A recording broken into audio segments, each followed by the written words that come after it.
Good afternoon, and welcome to our 8th Hidden Histories live stream. Today, our show is about the hidden histories of gambling in San Jose Japantown and the Asian community. And I am Kurt Fukuda. I am one of the team members of the Hidden Histories of San Jose Japantown. And as with all our live streams, please, anytime you have a question or a comment, please put that, you can type it into the chat and someone will be able to answer your questions. If not, the person who is are presenting right at the moment.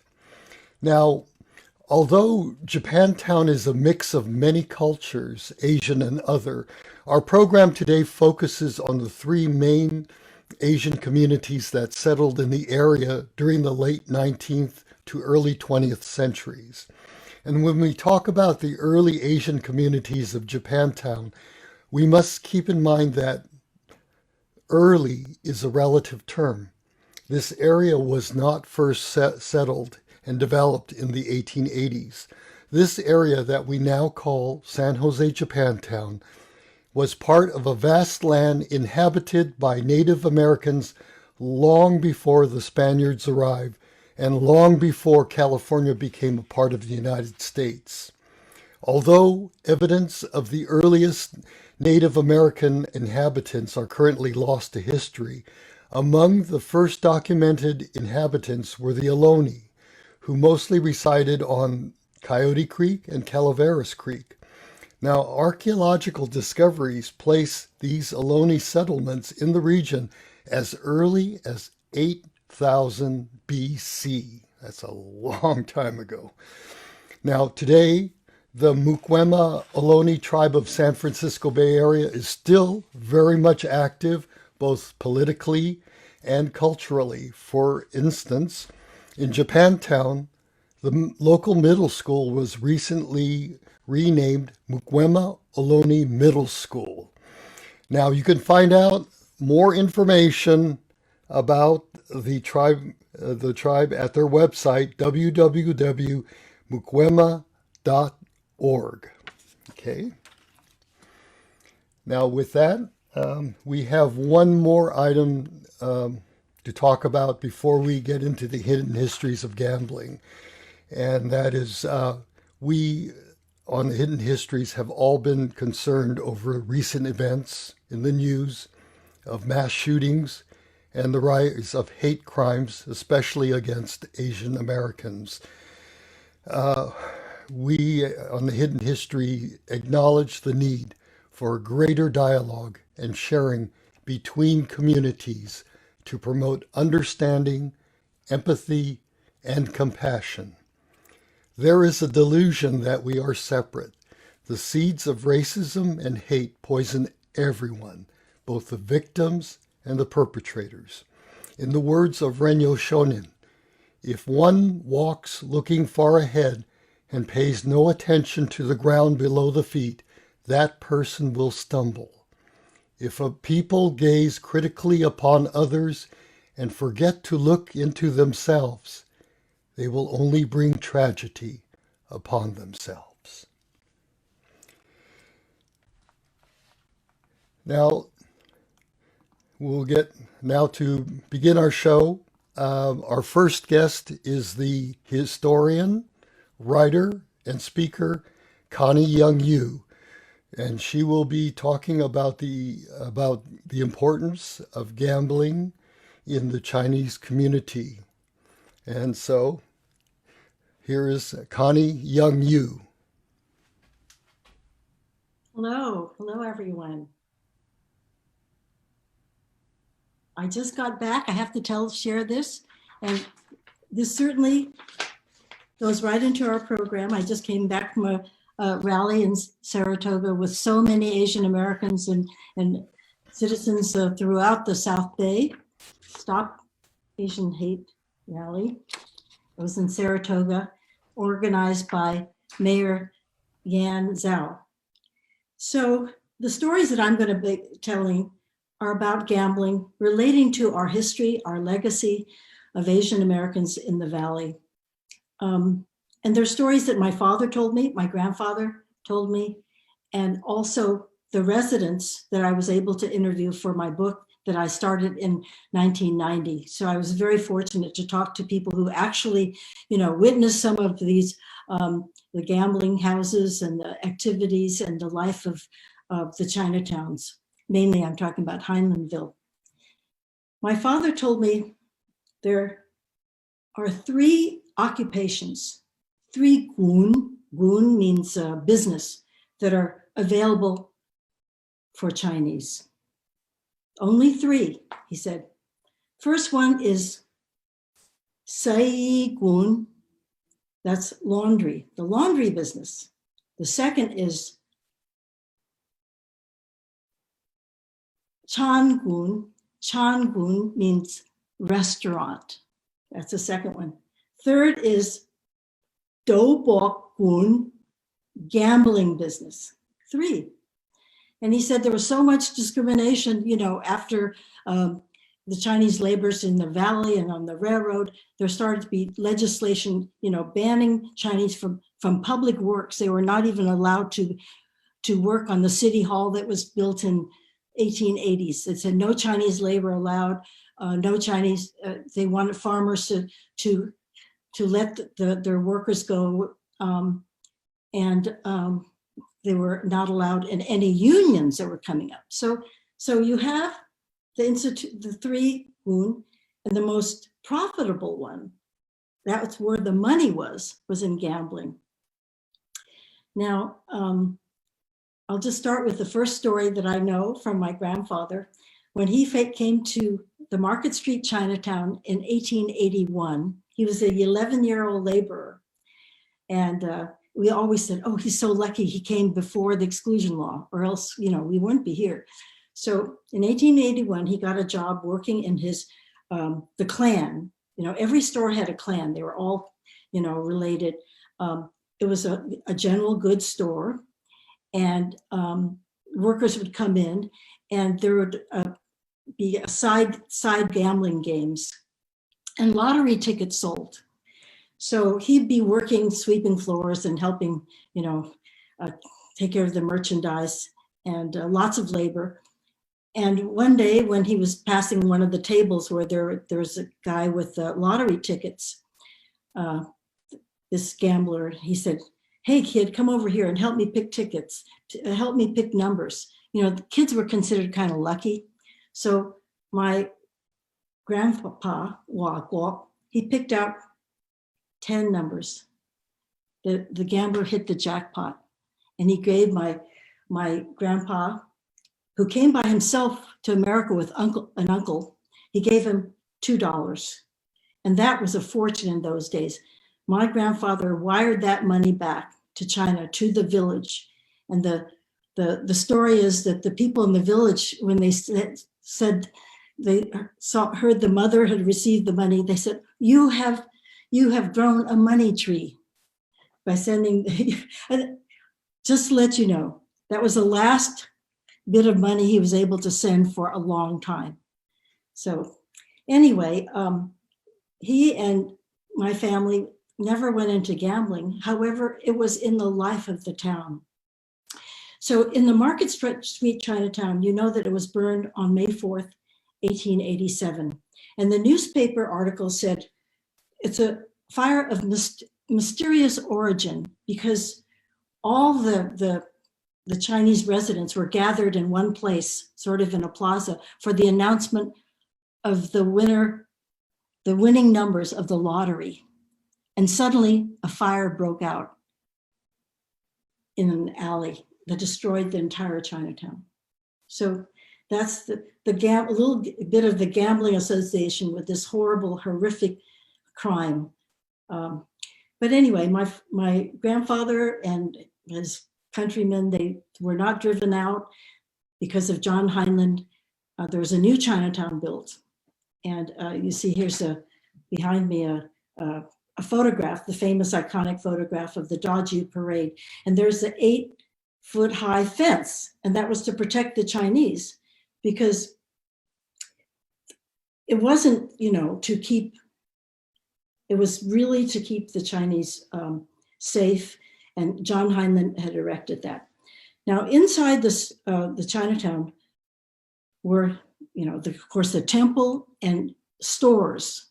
Cleveland Avenue was a row of stores, and then, of course, a couple of restaurants, the original Kenyon Lo restaurant. And on the side, there are these streets, and that's where some of the gambling houses were.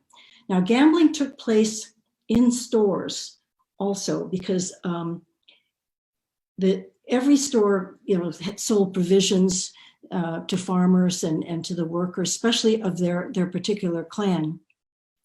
And some of the stores would have a partition where there would be lottery tickets in a cage, where people submit their lottery tickets and place their bets.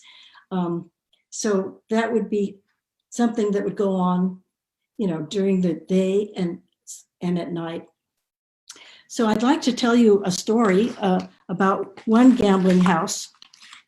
Actually, it was a general store called Sing Chong that, provided, groceries and supplies and feed to the workers in the valley, and they even delivered by horse and buggy to the workers in the valley, because the Chinatown is the headquarters. It's a home base for Chinese throughout the valley, Chinese laborers. And we're talking about the early days, from the 1887 to 1910, before the establishment of a strong Japantown. So, so the story is told to me in 1990 by an elderly woman named Lois Chan Wong, and her father, Mr. Chan, owned Sing Chong, one of the largest merchandise stores.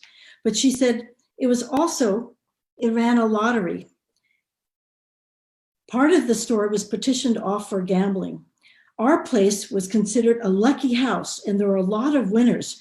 We had to pay them. I remember the day when my mother took all my jewelry. The Chinese always had jade. They had gold, those pendants, 18 karat gold. I took all my jewelry and wrapped them up in a red bandana and went on a train to San Francisco to pawn them. That's why I never liked gambling.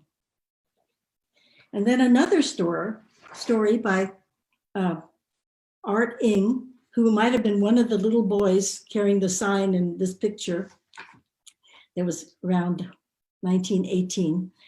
And he, grew up behind the store. I mean, the families lived behind the store. And his father's store was also, a general goods store that had gambling. He said, my father was involved in gambling, what they called keno. That's like the domino game. I'm sorry, that's like the numbers game, not dominoes. In our store, there was a counter, a screen, a cage for the teller. People go there and mark their tickets, all in Chinese characters. The lottery is duplicated. 80 of these papers were separated, 20 to each pile, covered with a bowl. Someone shakes the dice. Whenever a number comes up, all these are the characters called out. And here's what the lottery ticket is like, what the lottery ticket looks like.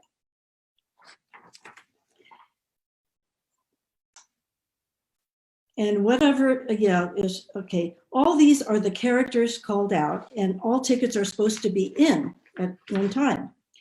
At one time, someone came in while the numbers were called out, slipped a ticket underneath the grating, and he went up to insist his ticket is in.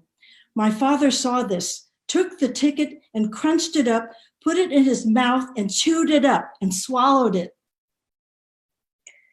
If the ticket were, submitted, that would have broken the company. The guy who did this is a member of a tong. He said, you pay me up or I'll start trouble. They searched for the ticket, high and low, and the guy had no ground. That's what saved the company. So there's a vivid account. Also, Lois remembers as a child in the store, she'd look across the street and see Kinyenlo restaurant when a lot of the gamblers and the tongmen would be having, a big banquet and party, and they'd be playing this gambling game, or Rochambeau, a drinking game. And she said it was really a really very noisy town some nights. So now to a different era, just a few years, well, let's say the turn of the century, when the Japanese started establishing their Japantown, their community, because Island leased land to them as well. And the gambling business really flourished because the Japanese did not have, gambling houses. They had their stores, their community. They had the bathhouse where the gamblers would go. But here's the thing. They had a print shop that printed labels, for the canneries. And they also, this Japanese business also printed lottery tickets for the Chinese. And the lottery tickets look like this. This is a flower game where, these would be characters of Chinese, they call it a flower game, but very, okay, am I holding it correctly? Yeah. Yes, this way, okay. And, people would pick the numbers. Well, this ticket was printed in Japantown.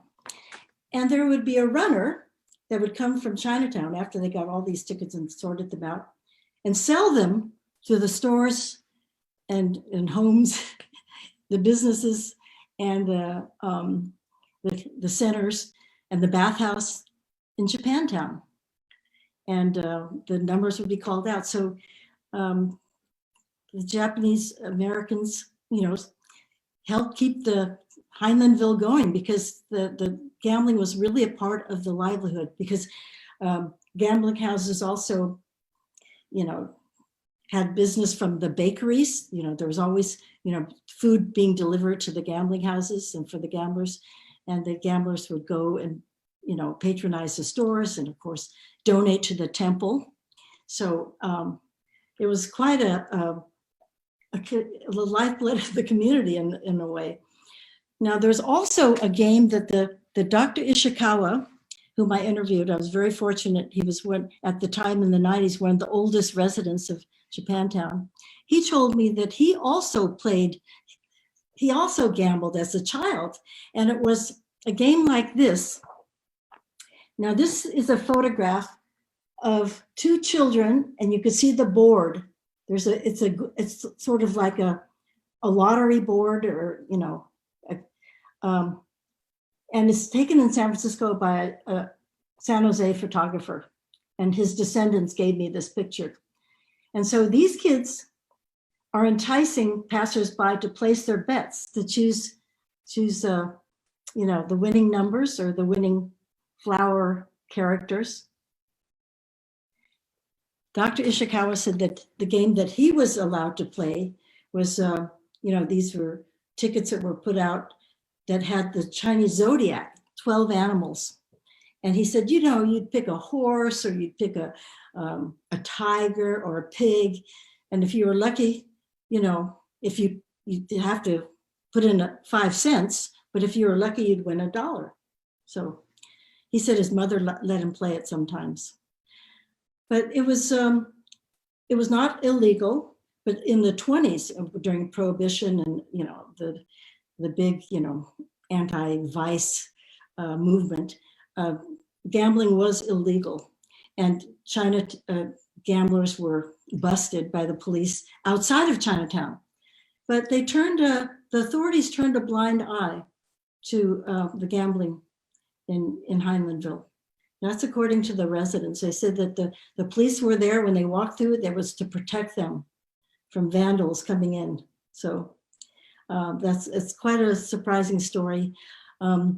My father and his friends, who saw the gambling going on, and some of them saw that going on in the back of their stores, they never gambled. They never grew up to be gamblers because they saw what happened. And the story of Lois. She lost all her jewelry because their house was a lucky house, and they had to pay the pay the winners, and they had no money for the next month's rent, and they took her jewelry and sold it in Chinatown, San Francisco. Well, Connie, those are wonderful stories, and we have to do a separate show Okay. with just you, Thank and you. we will. Thank you so much for Okay. sharing about gambling in the Chinese community. Thank you so much.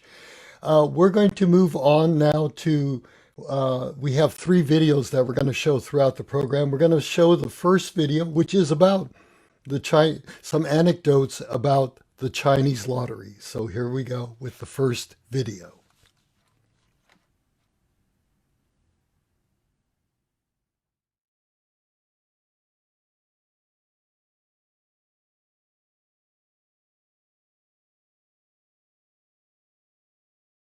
This quality business machine building was the original Takaichi print shop, the forerunner of National Print Company.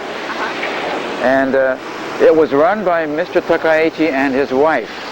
And the amazing thing was they had to pick up, they printed Japanese and Chinese things, and they had to pick each character by forceps, tweezers, and set it up, and they had to look at it backwards, you see? They had to look at it backwards, put it up, set it up, and then, hi Mary, and then put it on so that they can print it on the machine. It wasn't a liner type machine or anything like that. And the missus, the lady would be the one that was picking it up, and then when she would have to replace it in order again. It was amazing. I was fascinated. And they printed a lot of lottery tickets because gambling was very popular in those days. And it's, you know, like the California lottery, now you pick 10 Chinese characters out of this 100 or so. Right. And every day there was at least 2 drawings or something like that. In those days was about when? Before 1923. Okay. I'm talking about 1910 Right. and 15, 20, and so forth. Okay. Excuse me, I met him 47. 47, okay. Year later, 48. We married at 48. Okay. And was he in the restaurant business when you met him? No. What? He is salesman in San Francisco, in jewelry store. And at that, And also he more like the 写表how much? He was a Kino, numbers huh? runner. oh, okay. He worked numbers in Chinatown. I see. And he, after, it's so funny. He worked 3 jobs after he got married. We got married. Boom! Number 1 son came. Year later, number 2 son from him. Mm-hmm. So he had to work more than 2 jobs. So what did he do? What did your husband? He worked in a Campbell house at night. Mahjong parlor. Mahjong. Uh-huh. Okay. And he worked salesman and Kino, what they Right. call? Yeah, The Fairfield. numbers runner. So they call him a mayor of Chinatown. The mayor of Chinatown. I love it. That's how he know Ngui Gong, the Buddha by the Campbell house. Okay, so now this is where we're kind of getting into the part where Right. Okay, so tell me a little bit more about them knowing each other. And by the way, just for the people on the tape, Buta-san was the chef, the cook, right? Right. At Ken Inglo, King Ying Lo. a restaurant in San Jose Japantown. And what was his Chinese name? Ngui. Ngui. How do you spell that? Spelled Louis. G-U-E-Y was his first name. Uh-huh. Ing was his last name. NG. NG, okay. We call him no good. No good. That's what my husband teasing him all the me. time. Tease him, huh? My husband and him just like more like an uncle and nephew or something like that. Okay, do you know how they met? They know a long time before I met my met Raymond, my husband. Yes, but they knew him through this gambling. Right. Well, do you remember any stories about that time? Oh well, he's like the Kino ticket. Ngui Gong, we call him Ngui Gong. As he want to play the keynote. So always he went to my husband, Raymond. That's how they get acquaint each other. Lui Kung is a gambler too. Now that must have been quite a logistics, because wasn't he working in San Jose, right? Yes. But he lived in San Francisco? No. No? Whenever he had chance, whenever like a Chinese New Year, everything, he joined into the, the celebration special case in Chinatown, San Francisco. According to the engineer, he didn't throw himself in front of the train. He threw himself into the side of the train. They said that he committed suicide. Yeah. And he did because he threw But himself. you know, I had a nightmare about that. I remember to this day. When I heard that Vincent got committed suicide, I dreamt that he was in a hearse and he was passing by and he was doing this. Oh. And what'd you do? Yeah. Oh. I'll never forget that to this day. You're weird. You have all kinds of weird. That's my mother says. In dream like that, you should go over there and mark on the lottery. Yeah, you should play the key. Yeah. No, I was all but 10 or 12 years old. I mean, that's what they said. Because boy, you wouldn't win. My mother, every time she had a bad dream or something like that, she'd never tell you the they go- dream. they They go go right. play They go and mark. Go mark the lottery. Go mark the lottery. Yeah. You play kinos. But that's true because my mother, she always won. They used to call kino. Macapil. No, wait a minute. Yes, Macapil. That's a Filipino name for kino. No, Lottery. the Chinese call it. Yeah, I know what they call What it. The Chinese call it. What the Chinese call it Chinese, something come on, come on, come on. remember. Yeah, Yeah. come on. Yeah. We used to go to the Colma Yeah. and Yeah. go up the Colma. My mother used to go to Oakland. Yeah. They used to tell us kids to mark Yeah. the card. Macapil. Never won a That's damn Ilocano thing. for lottery. Well, we won, but my mother never told Macapil us. is Ilocano for lottery. Yeah, I should know But that. the Chinese call something Yeah, I else. haven't Yeah, done That's that. right. we're talking about what the Chinese And then call it. when the Americans got into it, they start calling it kino. Kino. That's Yeah, nothing, kino. you know Yeah, that? and then it's lottery. It's lottery. Yeah. Now, last night we had a workshop on how to play the Japanese card game Hanafuda, or flower cards.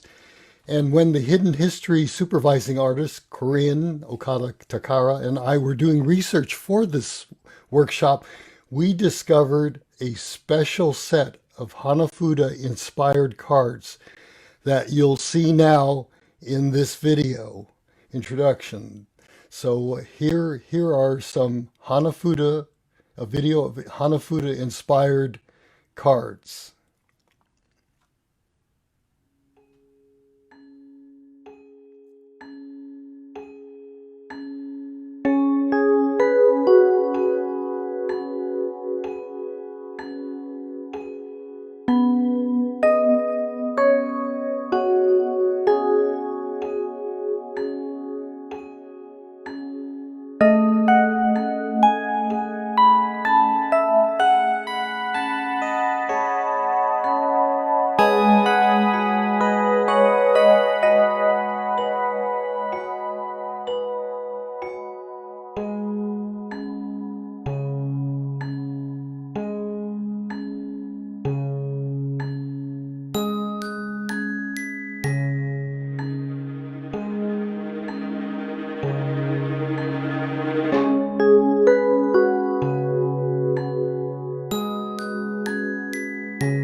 Now those images are emerging of the Hanafuda card images with that of symbols of the Minidoka internment camp.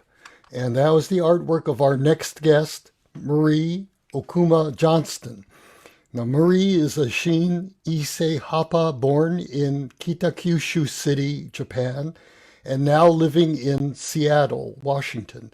As an artist, she focuses on creating art as a form of visual journaling to process her thoughts on mental health and navigating the world as a Japanese American woman. She also explores her identities through her social justice work as a higher education practitioner, committee member of the Minidoka Pilgrimage Planning Committee, music instruction through Seattle Music Partners, and through opportunities to engage in creative art projects like Hidden Histories of San Jose Japantown. Hi, Marie. Thank you for joining us today from Seattle, Washington.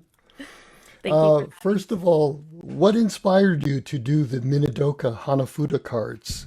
Yeah, so thanks for having me, everybody. And as Kurt mentioned, my name is Marie Johnston. And what inspired me to create the Minidoka Hanafuda cards is I was at the site my first year at the Minidoka pilgrimage, where I was a scholarship recipient, a youth scholar. And while I was at the site, I was looking at the guard tower under the hot sun, and it reminded me of the August Suzuki card of the hill and the red sky and the white sun. And I was like looking at that, and I was like, gosh, I just immediately just pictured that empty barren field with the guard tower on it. And so I literally pulled up a piece of scratch paper and started sketching it out, sketching out my idea. And I ended up bringing it to the committee and saying, hey, I have this idea where what if we took the history of Hanafuda and applied it towards imagery as seen around Minidoka. And so, thinking about, so I have the set of cards here are the Brights, which is the set that I decided to first feature. And I was thinking about how the history of Hanafuda itself and the creation of it is a form of resistance, where, it was around the 1600s, I believe, that they implemented the ban of playing cards in Japan. And so that's when the little Hanafuda cards were created that were small enough that you could hide, but then they were symbolic images rather than numbers to hide the fact that they were, indeed gambling, since Western cards were banned. But with the imagery that was on those cards, the imagery is based off of like the sights, the sounds, and like the beauty of nature and gardens around Japan. And so then I was thinking, well, what if instead of capturing the beauty and the sights and the sounds, just like the second card that I have in this image, is the curtains, where instead of a cherry blossom, it's the window of the barracks. Because instead of curtains, a lot of people use their clothes as curtains. And so I replaced the curtains with the clothing and replaced the cherry tree with the window with kind of the barren view outside. And so I thought that there was a lot of opportunity and power in being able to take this symbolic resistance from the history of Japan and to also bring it with that Issei lens, which really forms a lot of my artistic vision, I suppose, and the work that I've been doing with Minidoka Pilgrimage and some design and things like that. Did you have any relatives or friends that were interned at Minidoka? Yeah, that's a question that comes up a lot in my work with the committee as well, since I'm Shin Issei. And a lot of my experience with incarceration history has tied with location.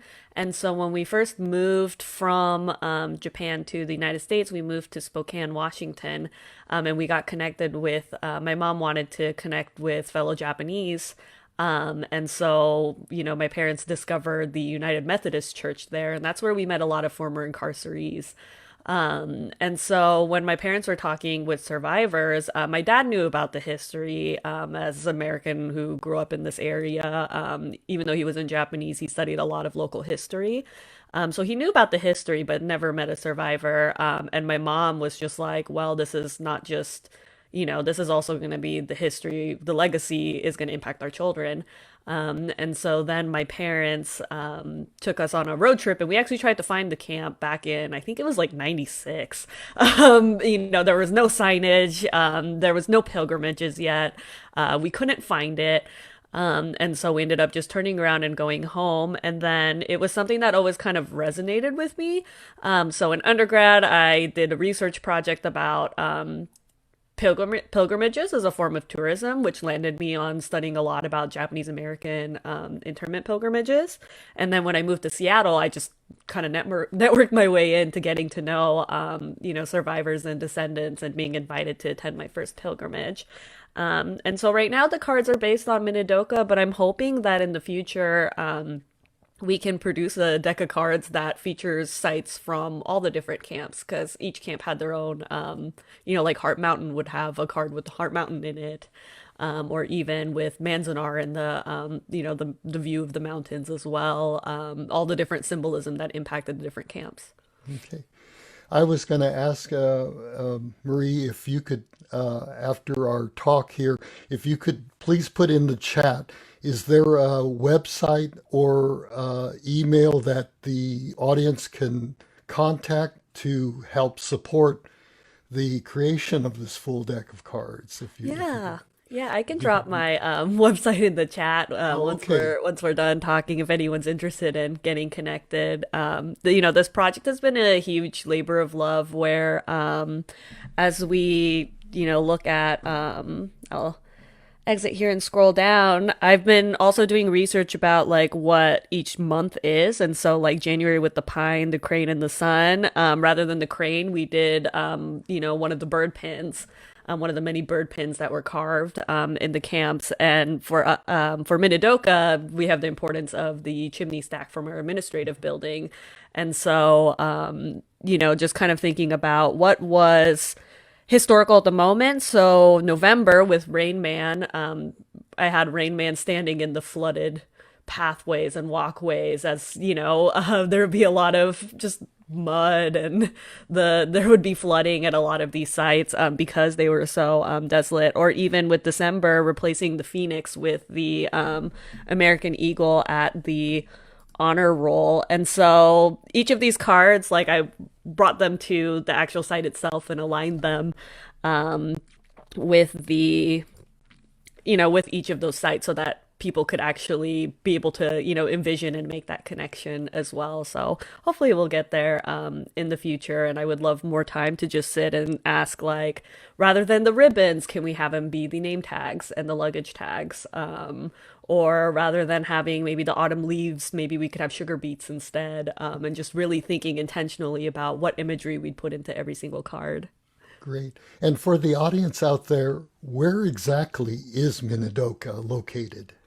Yeah, so Minidoka is located right outside of, so technically Minidoka is not in Minidoka itself, because Minidoka is the name of the tribe in that area. Minidoka is actually in Hunt, Idaho, which is about 30 minutes outside of Twin Falls, Idaho, which is where we stay for the pilgrimage. And it's about an hour, I believe it's about an hour south of Boise. All I know is when I'm driving and I hit Boise, it's about another hour of driving. So, but yeah, it's around kind of like the central southern Idaho.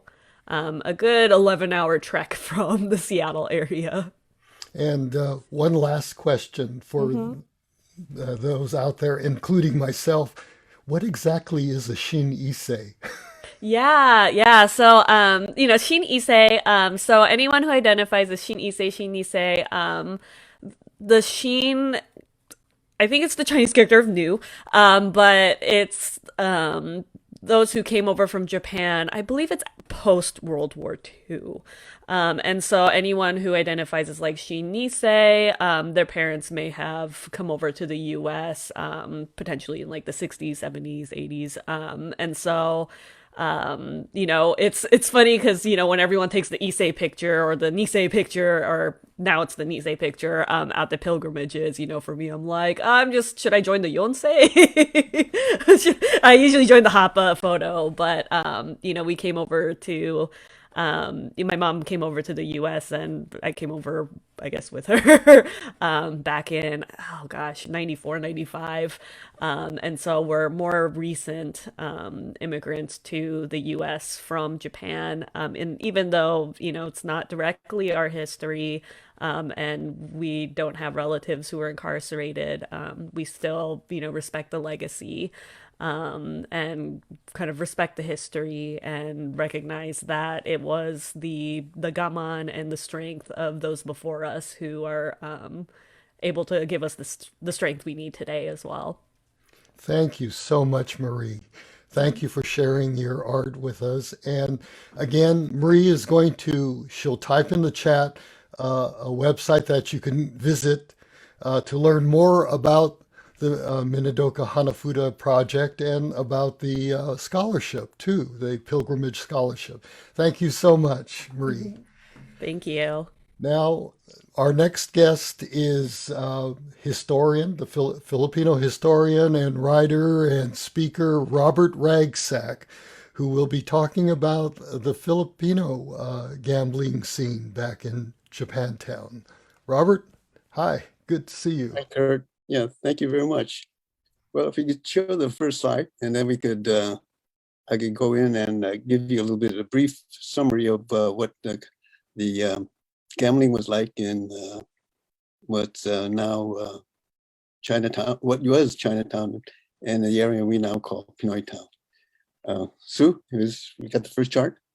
Right, it's actually all of what I'm going to be talking about is a result of the legacy of historic Highlandville Chinatown, where the three cultures, Chinese, Japanese, and Filipino mixed. And what I always call them, the common Asian social imperative was gambling. Next slide, just to show you, Sue, the next slide, where the area I'm talking about and where all the action took place. That entire slide shown in bordered in pink is the core area of the current Japantown. In blue, you can see the historic Highlandville Chinatown area from about 1891 to 1930s. And within that block, you'll see a little area there in black, which was the 6th Street Chinatown and Pinoy Town. And to give you a reference, if you've been to Japantown, you should know all about the Japantown timeline bench on 5th and Jackson.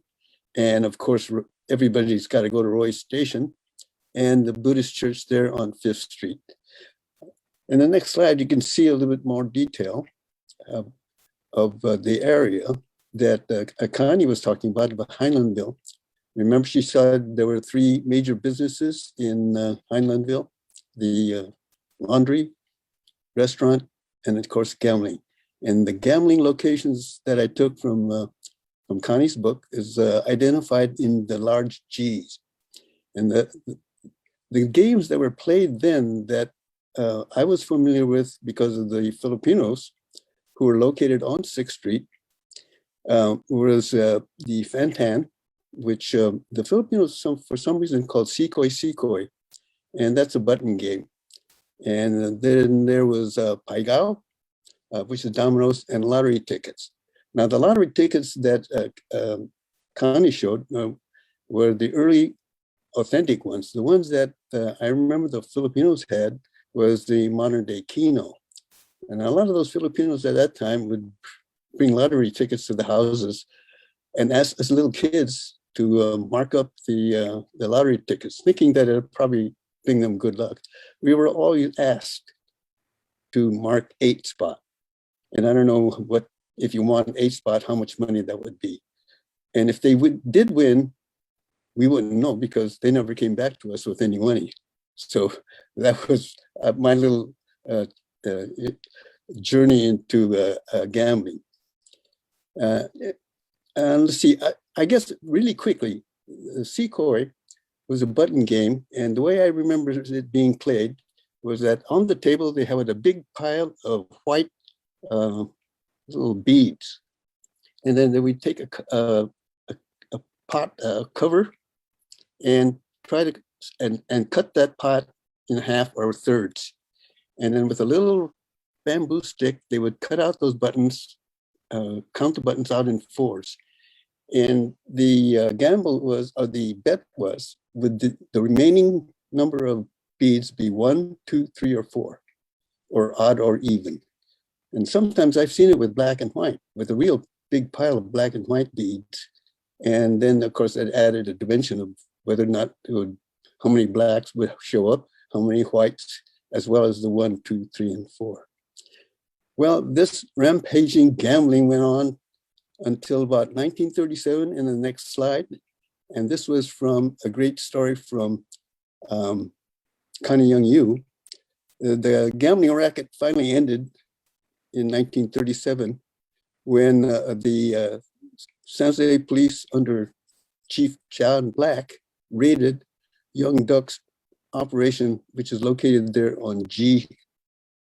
And so that should have sent a signal to everyone that the city was serious on shutting down this game, the gambling, which has been going on for decades up until 1937 when the raid comes.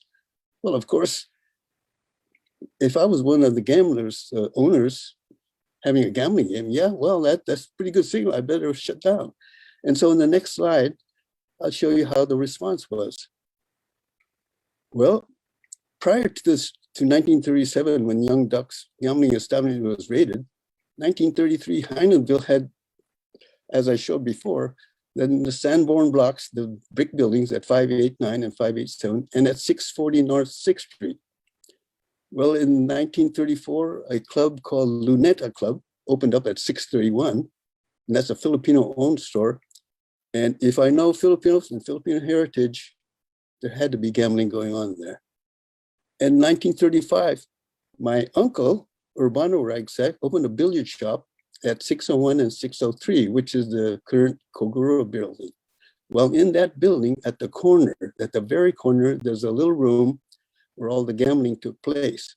Now, in that day, later on in the years, this is where I noticed it, is in that corner, there would be a vent opening at the top of the building, at the the top of the ceiling of the first floor.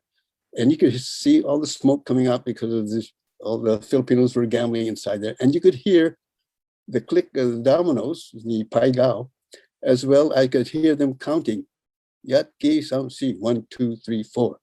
And that's the button game. And also there were cards playing there also. Well, okay, in 1938, Leo Escalante took over that location at 601 and 603 and continued the gambling there also.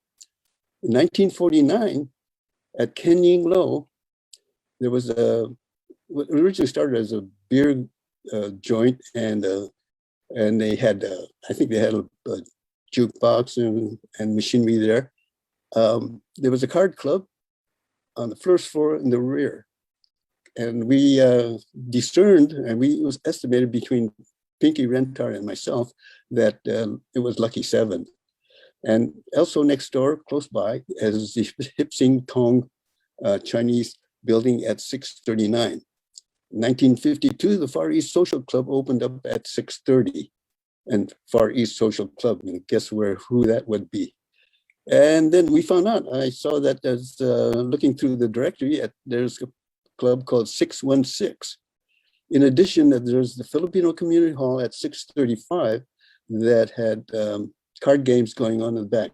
I know of that because I've seen my dad and my stepmom and my uncles would be playing there. And then there was a Tetsu Nakanishi opened a card club at 657. And there was also at Sakamoto's Barbershop at 621, known to have card games going back behind the barbershop. 1959, Nakanishi opened a smoke shop at 657. And then we found that there was a Nisei smoke shop at 655. This is an error here, so I'll correct that. That's at 655, not at the Ideal Laundry building. Well, to give that all of this story a little bit of physical presence, the next slide will show you one of the locations. This is 657 and 655.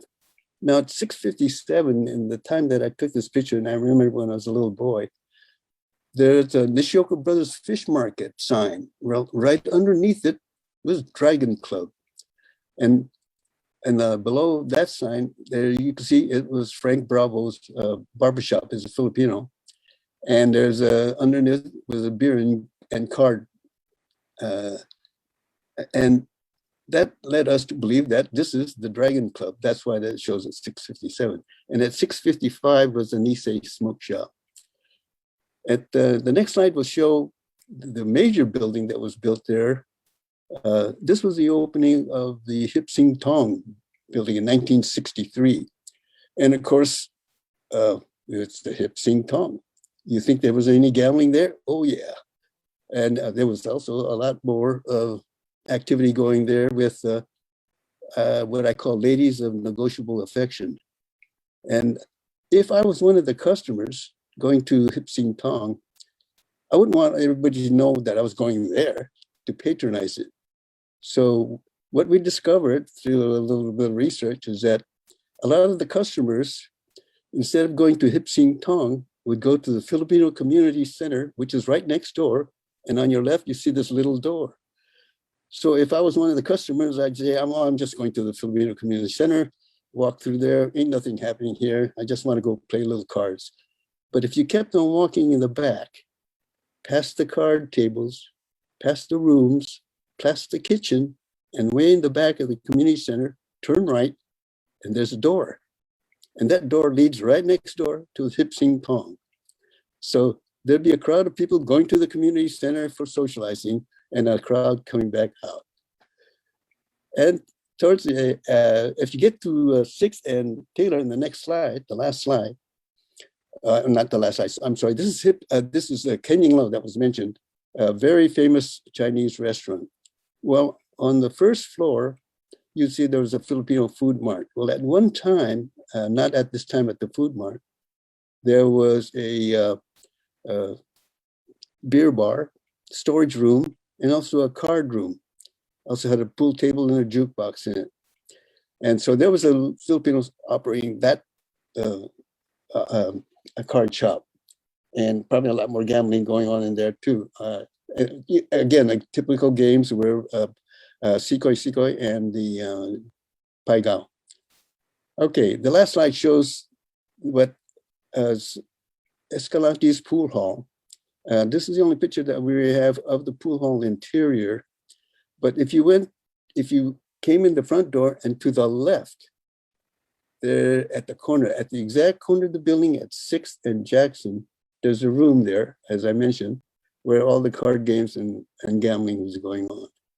So there's a brief summary of what was going on there. But because this is a little brief, there is an expanded story that I'm going to put together with the help of my illustrious colleague, Kurt Fukuda. And we're going to look into some questions. Why did gambling occur there? What brought about Filipinos gambling in that area, and the Chinese? And what commercial or any kind of arrangement did the communities then have with the local law enforcement and the city officials? And the location that I showed you here is not just the only one. There are many others outside of this area. And I'm going to explore those questions in our expanded version with Kurt's help.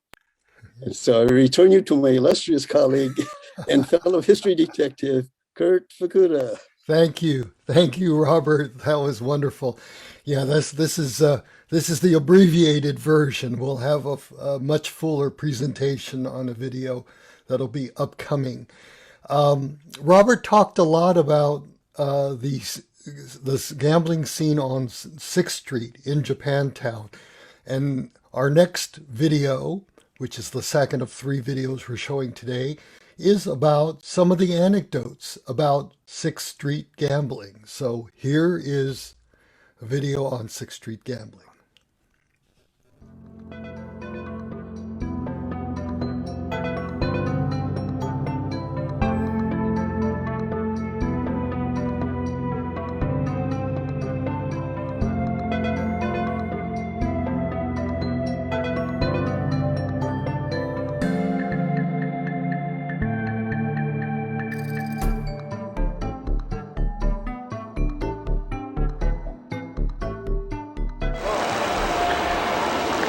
And from the next door to the end, Ryukang, there were several gambling houses. Now we're talking Chinese gambling houses. You just had a little wall in the front, set back from the sidewalk, have a lot of electric lights to light up the place, a little cubby hole in one corner as a lookout for the cops when they were coming. And when you go by there, you'd hear this rattling of the dominoes or whatever it is that they use. And there were several of them between this last house and the next Japanese house, which was Yamaguchi.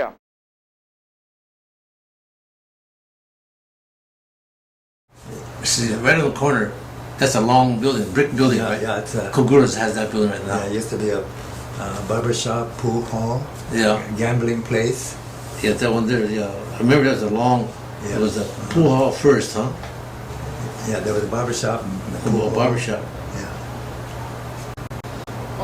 Then next to that was gambling? It had a door and the room was in the back. Oh. And there was a gambling place. Gambling. Here's a story that I got when I interviewed like Jun Tanizawa and Moffitt Ishikawa and Dr. Ishikawa. They were mentioning that there was an incident in like the late 30s or so. Moffitt Ishikawa said that he remembers coming out and seeing someone lying near the pool hall, stabbed. Is that? Oh, that. And then June. Oh, okay. Well. But this is a story that came up from like 3 different people. Said they saw someone lying. Yeah, I was shining shoes in those days. Well, the story goes, it started out in a gambling place on 6th Street. Yeah, the Chinese had a few down the street from the pool hall that his dad owned. Well, his dad owned it first. Okay. And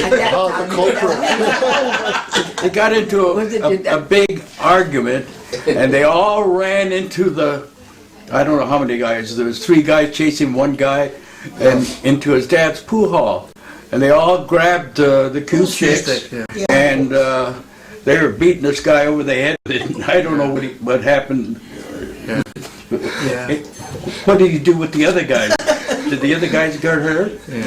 But it was all over a 2-bit domino game or something. It was stupid. Oh, so it started in the Chinese gambling hall, and then it ended up in the pool hall. Okay, well, I remember. Well, Moffitt Ishikawa remembers. All he remembers is one of the guys must have been pretty strong because he said he must have been stabbed, and yet he was able to run across the street still, even though he was stabbed. I don't know about He was amazed because I guess he saw it happen. Well, since you went that far, come on, fill it in. That's what your dad owned that time. Not doing our time. as you said, that's a gambling house. There was a little syndicate in there.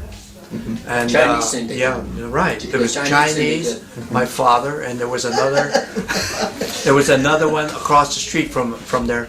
And the way they did it was that they do 4 hours, and then they move over to my father at 4 hours. And so it was always working moving together. Yeah, it was moving together. About 3 of them. And I hate to say this, but at that time the San Jose police were involved. Oh, I know that for a fact. I've seen that. No, mention their names. They're all dead. And I used to see that over at Kenyang Low. They're getting paid off by there. What's his name? He later became chief of police. Well, he was a chief. And I used to laugh at the most honest, most corrigible policeman is now the chief of police. You know who got him in? So, did he grow up in San Jose? No, he's from the. His business grew up in San Jose. If anybody that knows. His relatives. Those are his relatives. Inside out, right here. I see he's hiding. He can tell you any part of that part. Boy, we should doing a lot of digging in here. Well, he was a businessman? Or? Yeah, oh yes. Very much so, yes. Yes. What legal businesses did he Okay, have? well, no, he was more or less like the patriarch for some of the Filipino boys that were from the islands. I see. Yeah, the married ones that had families, he kind of stayed away from them. He just hired them for different jobs that they had, like her father, and of course he was involved in the gambling thing. So that was more or less his business, but. The business grew so good. My dad. I know your dad because I worked with him.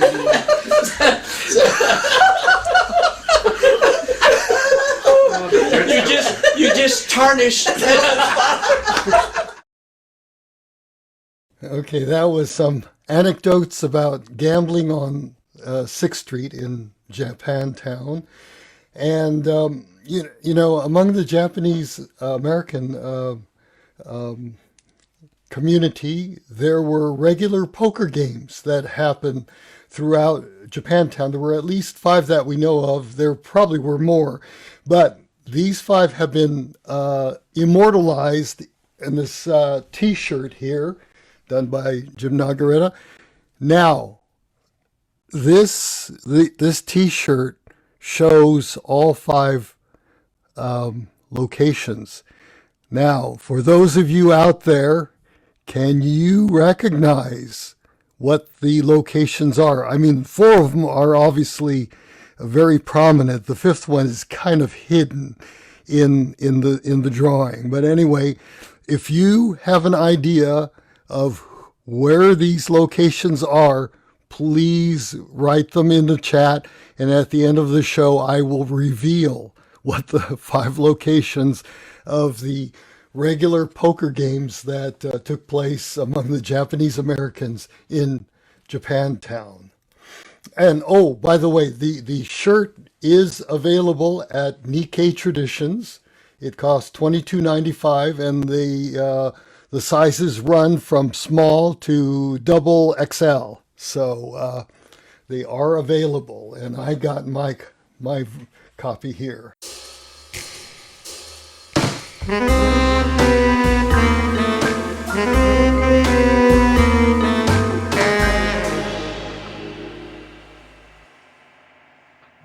Hi, everyone. My name is Sue Ewan, and I'm the project manager for Hidden Histories. In addition to pushing the buttons on this webinar, I'm here to tell you about an exciting way that you can participate in our project. But before that, I'd like to tell you a little bit, hold on, about the project. There we go. Pushing the buttons.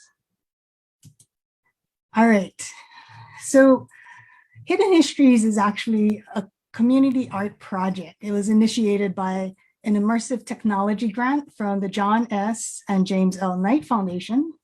They funded us to create an augmented reality experience that reveals the multi-ethnic history and culture of San Jose Japantown.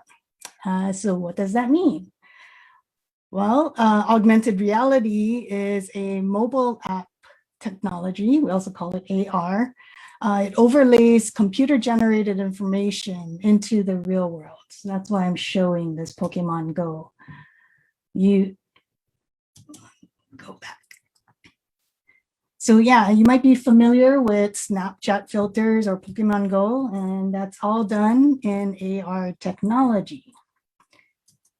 So we were inspired by our friend Tomiko Thiel, a celebrated digital media artist whose work is on display around the world. Here's some of her displays. And Tomiko in 2019, which seems like a lifetime ago, she installed one of her pieces in J-Town. It's called Brush the Sky. And if you download the AirPoise app and on your mobile phone, you can actually see it. This is some video that I took yesterday. We all know Roy Station. If you put your phone up to the sky and look around, you'll see Tomiko's artwork here. It's pretty cool. And it's up today and will be up. So we encourage you to go socially distanced and take a look. So with our Knight Foundation grant, we put out a call for local artists to produce their own AR works and inspired by stories like the one that you're hearing today. All of our advisors have been telling stories. And despite the pandemic, we were able to help our artists learn about AR, and these are our 9 commissioned artists. They will be debuting their artwork in June of this year. So here's where you can join the party. Our grant from the Knight Foundation will be ending in June. So we are launching a fundraising campaign. We welcome donations of any amount, but if you donate $100 or more, you will be recognized as a sponsor of this year's exhibit. And if you donate $250 or more, we will immortalize you in an augmented reality coin. We'll put your name on one of these and we're going to put it in what we call the sponsor garden, which we are tentatively planning to place at jams. Probably not right in front of the door, but this is just a rendition of what it might look like.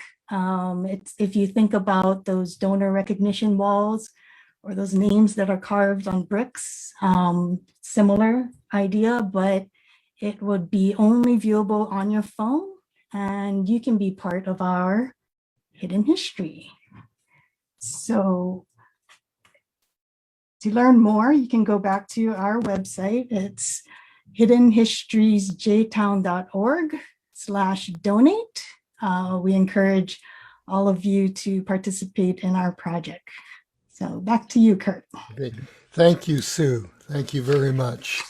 And now we're going to move on to our third and final video, which explores a different location for gambling in San Jose Japantown. This one is a location which has been called the Cabbage Patch. And in talking with my fellow hidden history detective, Robert Ragsac, we have discovered that there was a second Cabbage Patch. But anyway, here's a video about the first Cabbage Patch.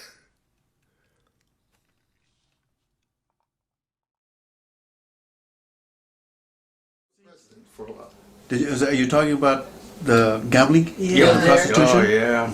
With Sheriff Hornbuckle and the D. Arbuckle. Yeah, he was. Right. Yeah, he was another. You're next. Arbuckle. He was worse. Oh. Yeah, right. Arbuckle was the guy who Hornbuckle, Sheriff Hornbuckle. Yeah, Hornbuckle. Yeah, he was. Hornbuckle and his assistant. Right. Yeah. And did you talk about the? Well, No, you not can yet. talk about No, later. You're mentioning names. With the the gambling house in 4th and Bayshore Farms out there. What gambling house? You didn't go. Oops. Oops. They call it the Cabbage Patch. Yeah, that's right. It was known as the Cabbage You didn't Patch. get involved in that at all, did you, Corky? That's your Deny everything. Pictures. Go get your pictures. That's your Yeah, leave generation. us old guys alone. Yeah, when you, That's when your turn generation. comes, you can- 4th and Bayshore. And his partner owned that land. Yeah. Oh, that was that was That was the end of 1st Street when it hits Bayshore. And tell them With who all used to that- deal there. All that land there. Yeah, that was the house of ill repute. the funniest thing about that is guys like maybe Leo, Benny, myself, this guy June, at that time a very good friend of mine, Hank. We just wanted to go there and take a look. Okay, now whether you went there, but I remember going there with my buddy Hank. We go in there, we're all dressed up, you know. And here they had all these gambling, and they had women walking around, right? Well, not that we didn't want to, but we couldn't because there were friends of my family there. Right? And they look at you and say, "What are you doing here? You don't gamble." Jeez. And I used to laugh because these Japanese guys, see, the only ones who were there, Corky, was Japanese. You don't tell me, I know all about it. Yeah. Orientals only. Were there any Mexicans? No. Were there any Chinese that went there? Chinese, Yes, Filipinos, Japanese, and Japanese. Chinese, and Filipinos, There were right? only And three I'll allowed never in forget there. this young Japanese guy. They had a crab table on there too. I know. And it was $2. Okay. Well, no, I forgot how much you can bet. But the guy, he says, "Come on, I got to make $4 to get one of them gals. Come on." And I said, Hey, you want to hear stories? $4. Oh, this guy can tell you a whole mess of them. But anyway, he's the what you would call the bouncer. But we could never do it. So what family owned Us this younger property? generation couldn't do nothing there, nothing, because of they knew our family and all that kind of stuff. My And we brother-in-law's didn't want anything place. like that coming around. He started that program for the benefit of the Filipinos and the Asians, which was Yeah. and then, No Caucasians allowed. And then so I was Mexicans. I was at the door. I dressed the guys down for weapons and everything. And my job was the reason I got it was the fact that I could speak the dialect and I knew all the Filipino boys. I knew the Japanese. Then I had the American diction, I guess you would say. When the Filipino boys would come in, I would use the Filipino dialect. And then when the Japanese and Chinese boys would come in, they would have to go by me. And then if I told them if strangers came in there, I just turned them away. But that was my job. I was more. He was chicken, okay? Because I think I went there maybe once or maybe twice, just for the heck of it. You knock at this door, and this little hole there, and you see this eye looking at you. The door opens. It's Corky. I said, "Corky, what's happening?" And then he says, "I'm sorry, a lot of the younger Filipino boys that did show up, I had to turn them away because I knew their families, But now, this was before World War II when this happened? No. Or just after the war? After. Just right after, yeah. And this was like at the end of First Street, you said? Yeah. Across the Bay Shore. Across the Bay Shore, in a big cabbage That land there. broccoli patch. And what family owned this? Well, it used to own by There's Filipino. two guys. Yeah. Two Filipino guys owned it. They own all that land there. Gee, that's too bad they didn't. Even the hold land on to it. across the street where the airport they owned it. Yeah. Our final guest today, who is Ted Ramos. Ted Ramos was born and raised in San Jose. He's an officer with the San Jose Police Department and author of this book that you see the cover of, which is called San Jose Gambling. Ted, welcome to today's show on Hidden Histories. How are you doing? You have to unmute yourself. Oh, there we go. All right. There we go. All right. Well, thank you, Kurt, and thank you for the invitation to participate in this program. Great. I love the book. And by the way, before we get into our questions, for some reason, when I was a little boy, I was very fascinated that there were so many movie theaters in downtown San Jose. And there was one theater that I would talk to people about, and everyone would go, "I never heard of that." And that was a theater called the Lyric Theater. And in your book, you actually have a picture of the Lyric Theater, which proves that I wasn't just hallucinating that theater. I heard it was often called the Flea Pit also. Anyway, what inspired you to write the book? Well, during my time with the San Jose Police Department, I worked an assignment which was part of the chief's office. It was called the Division of Gaming Control. And what we did was that we regulated the two card rooms that are currently in San Jose right now, which is Bay 101 and Casino Matrix. It's basically, there's a municipal code under Title 16 that these card rooms are supposed to abide by. It's like the city's rules. And also it's to watch the, kind of to watch the card rooms, because the tax base, the city collects 16% or 15% of the revenue of the card rooms. And that's cut off the top. It's not like after the card rooms pay their bills and all that, whatever's left over, the city gets its 15%. No, it's the table fee. So once that dollar's dropped inside to play a game, the city gets its 15%. And it's also to audit and to make sure that all none of the shenanigans are going on, which usually casinos have the reputations of doing. Okay. Now, this is a big question, so you could kind of condense it, but how has gambling in San Jose changed from the early days to now?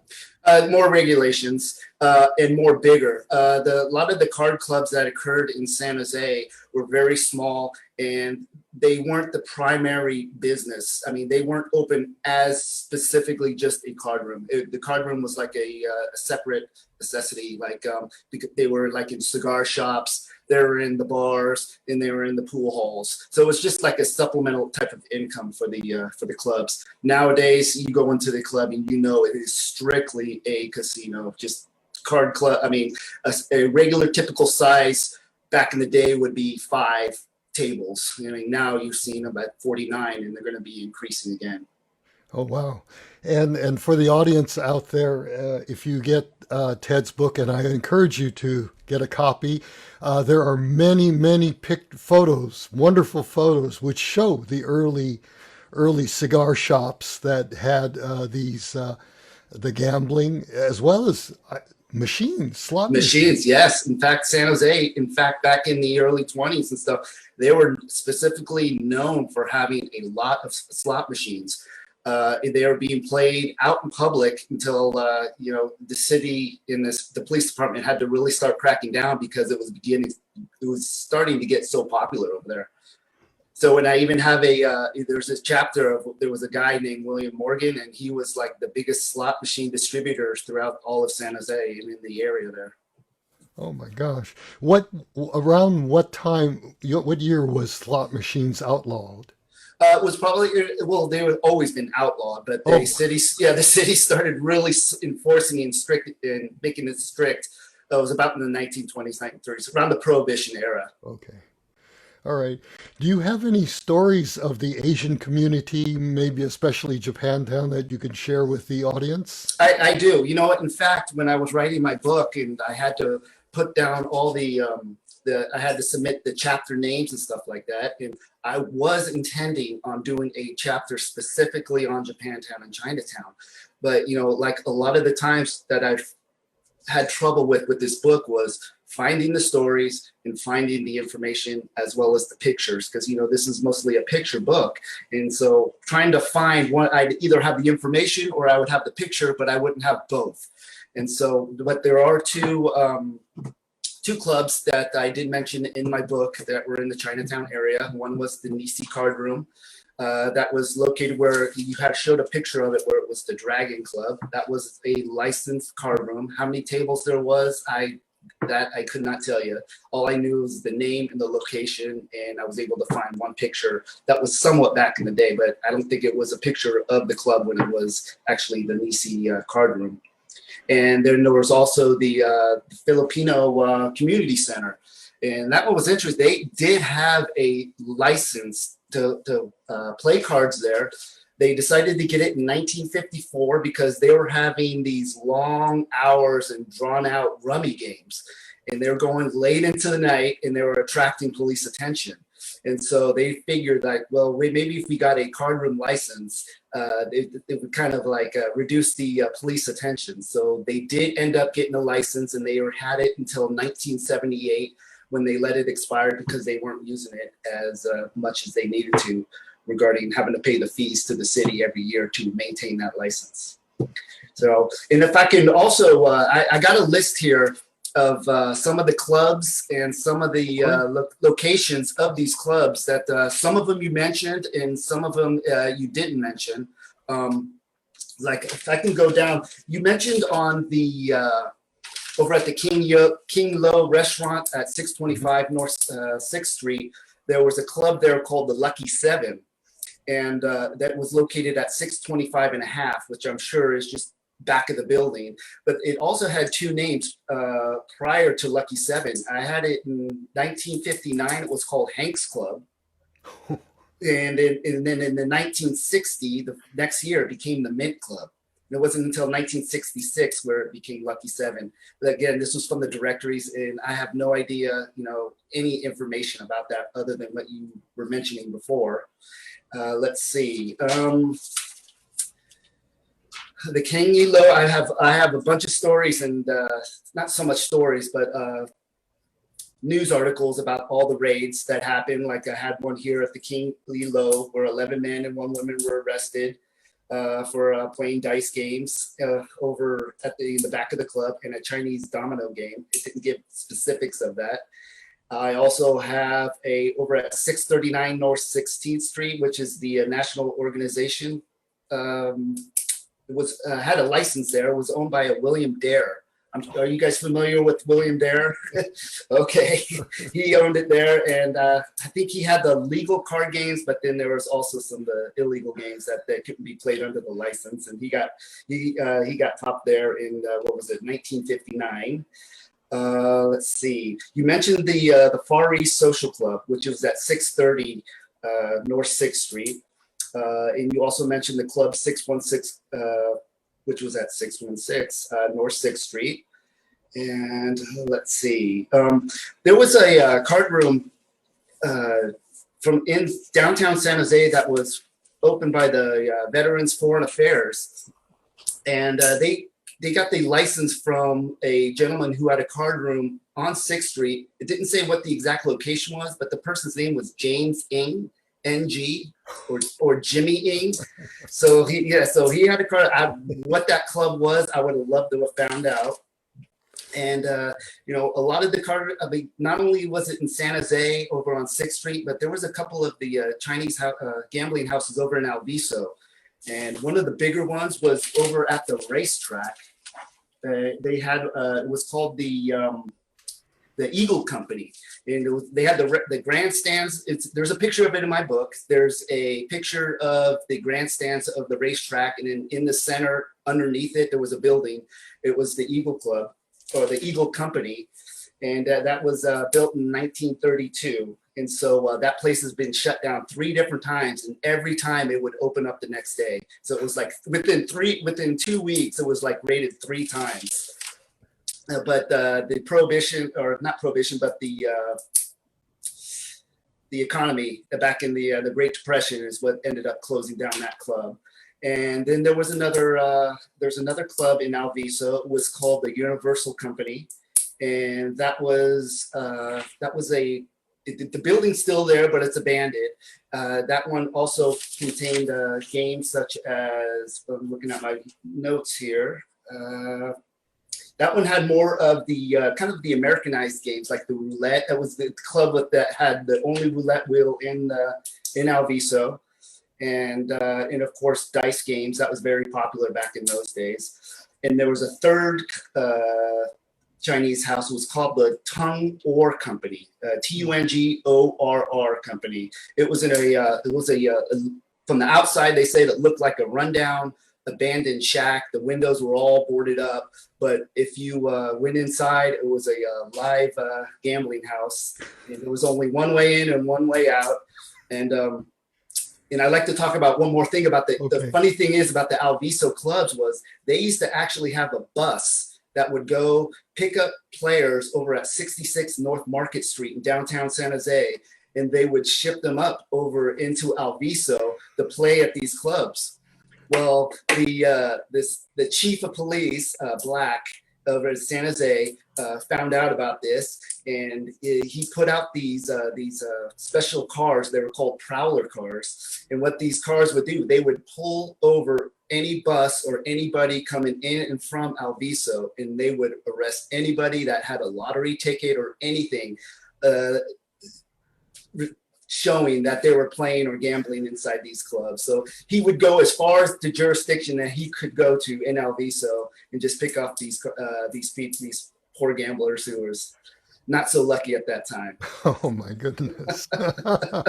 Well, before we close, do you have any more exciting or infamous gambling, San Jose gambling stories? Well, you know what? Back in the 40s and 50s, it was the legalized card room gambling was at its most. I mean, there was at one time 19 licenses issued in San Jose for, so it was like in the 1950s where the city was just getting fed up with these card clubs because they would attract the bad elements, especially the people in downtown. Because, back in the 50s, downtown was the main hub of shopping, and, it was really active. And these card clubs were attracting, the bad elements, the vagrants and stuff. And so the city really started to crack down on trying to close these clubs down. And one of the ways they did that was they initiated a ordinance where if the owner of the license would either die or that the club would shut down, a license was dead and you couldn't resell it to someone else or it couldn't be renewed. And that what started the downfall of all the clubs in San Jose. In fact, it probably could have killed all of them, but with Garden City, they were able to get big enough where they were able to lobby enough to be able to kind of go around that ordinance where they would make their license not owned by an individual, but more of a corporation. So they would incorporate their business and that kind of went around the laws of being able to transfer their license and move into different location. Right, and in reading your book, the Garden City is now, it's called Matrix? It's now called Casino Matrix, yes. It was back in 2012 is when they moved from the Saratoga location, and when they moved, they changed the name and made an entire new brand. Right, and just before we started today's show, you were sharing an anecdote about the name Matrix. It actually has a Chinese connection. Yes, it does, with the number 8. The lady who was Connie Young. Yes, Connie was talking about how the 8 is the lucky number, and I mentioned that, well, that's what Casino Matrix did. It's spelled M8TRIX. Specifically, put that number 8.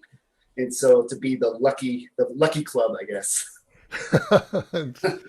Well, Ted, thank you, and please, we got to stay in touch because Yes. I can connect you with people that have a lot of information that'll help you do a second edition of your book. That would be great. Yes, I am still looking and digging in for more information on all this stuff. In fact, once my book did come out, a lot of people started hitting me up and telling me more stuff, which I knew was going to happen, because I was going out trying to figure out, hey, I'm trying to get all this information. Nobody knew anything. But when the book finally did come out, everybody started coming out. And so, yeah, there's a lot of information that's not in the book that I wish I would have put up, including a lot of the stuff we talked about in this episode.